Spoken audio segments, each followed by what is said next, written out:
एक सवाल उपस्थित विरोधकांकडून केला जातोय की हे सर्व जनतेचे पैसे आहेत, वेगवेगळ्या योजनांमधले पैसे जर माघारी घेतले जातात तर लाडक्या बहीण योजनेमधले पैसे तुम्ही वापस का घेत नाहीये? पण असं कोणी म्हटलं की वापस घेत नाहीये? मी आत्ताही याआधी माहिती दिली की सरकारी चलनच्या माध्यमातून आपण राज्य शासनाची जी तिजोरी असते ट्रेजर, त्याच्यासाठी आम्ही अर्थ नियोजन विभागासोबतही त्या संदर्भातला आमचं संपर्क चालू आहे। ते एक स्वतंत्र हेड म्हणजे रिफंड हेड जो असतो तो त्याच्यासाठी ते आम्हाला त्या ठिकाणी तयार करून देतील आणि त्या माध्यमातून हे राज्याच्या तिजोरीमध्ये येणार आणि ते वेगवेगळ्या योजना असेल किंवा इन्फ्रास्ट्रक्चर असेल किंवा इतर ह्याच्यासाठी जसं रुटीन शासनाचं रिफंडचं फंड वापरला जातो इतर योजनांसाठी किंवा शासकीय जी काही आपली लोकउपयोगी लोककल्याणकारीच्या योजना असतात तर त्यामध्ये तो वापरला जाईल। याचा मुद्दा असा आहे प्रामुख्याने तुम्ही असं म्हणताय की ज्यांचे अर्ज माघारी आलेले आहेत ते पैसे माघारी येत आहेत त्यांचे, परंतु ज्यांना चुकीच्या पद्धतीनेच अर्ज भरलेले आहेत जे अजूनही बोलायला तयार नाही।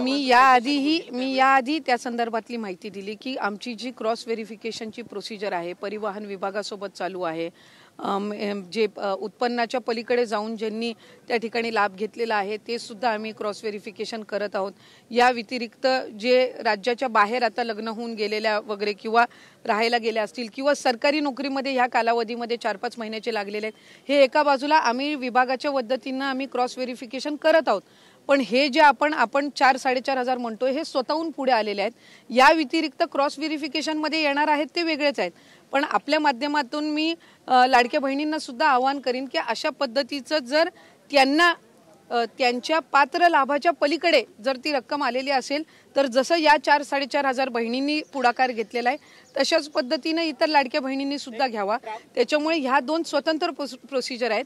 एक आहे की ज्या 4-4.5 बहिणींनी स्वतःहून त्यांना जाणवल्यानंतर त्यांनी परत करण्याची प्रोसिजर ॲप्लिकेशन केलेलं आहे आणि विभागाच्या माध्यमातून जे स्वतंत्र चालू आहे ते आहेच। म्हणून मी आपल्याला सुरुवातीला माहिती देत असताना म्हटलं की हा आकडा दोन्ही जर आपण कंबाईन केले तर पुढे मागे होण्याची कमी जास्त होण्याची शक्यता आहे। चुकीच्या पद्धतीने पैसे जे हप्ते त्यांना दिलेले आहेत ते पैसे परत वापस घेण्यासंदर्भातला प्रश्न आहे।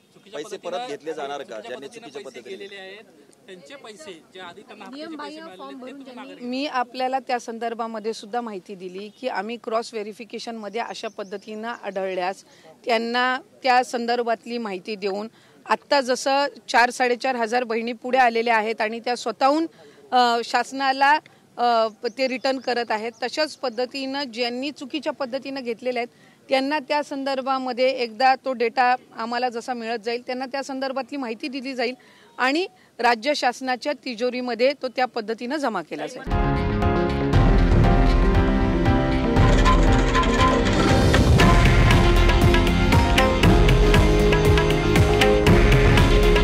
हे आहे देशातील नंबर 1 न्यूज नेटवर्क आणि आपण पाहत आहात TV9 मराठी। काळजी तुमची, हित महाराष्ट्राचं।